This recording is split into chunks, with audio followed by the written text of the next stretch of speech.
Manipur da cheliba Turel khongnung amattadagi mechin sijinnaduna nung leingoi pekpa kotpagi thabak amatta yararoi haina Manipur gi Chief Minister N.Biren singna ngasi chathakiba assembly gi mifamda khanghankhre.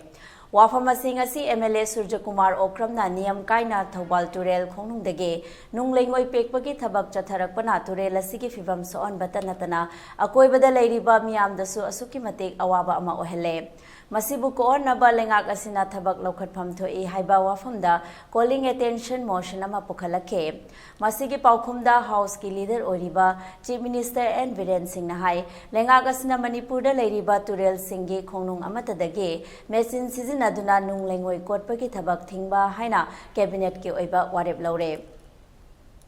Athuba matamda hiramasigi matangda gazette notification thokduna niyam kaina nung leingoi kotliba singi mathakta logi oiba thabak laukhatpa horagane masigi damakta su mafam adugi mari leinaba police station singda pau piba lekhre athubada thingnaba honaragani haiba wafam house ta thamkhe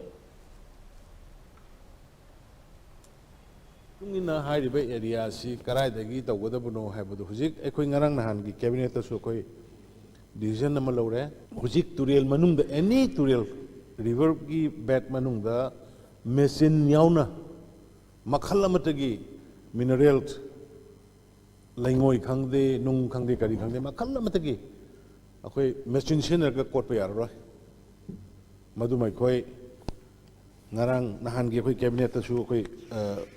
approve tawkhre adna ngasi heyeng sida khoi madu gazette phonga notification thokla agani aduga manually tangai phaduna tawbusingdu adusu akoi kaino tawnanaba streamline tawnanaba haidi ngasai honorable member na pikriba suggestion adu yam phajai akoina su khanarga leibane ko laga puraga river course gi manung da toksan manataba nakanda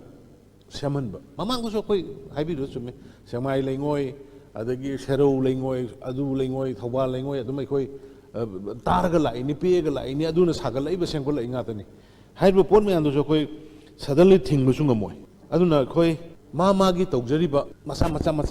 ki imung manung hingnana bagi tawriba adu su dum tahonba adu loinana mayam gi oiba thangna sanaba environment da ecologically imbalance porkpa yaba disastrous oiba situation create tawba yaba dum potu tawdana ba ekhoi yam kupna khanar matung da koi hujik immediately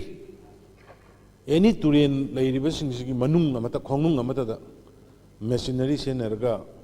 leingoi pekpa natraga nung pekpa natraga any Turel manung gamda tawba yararoi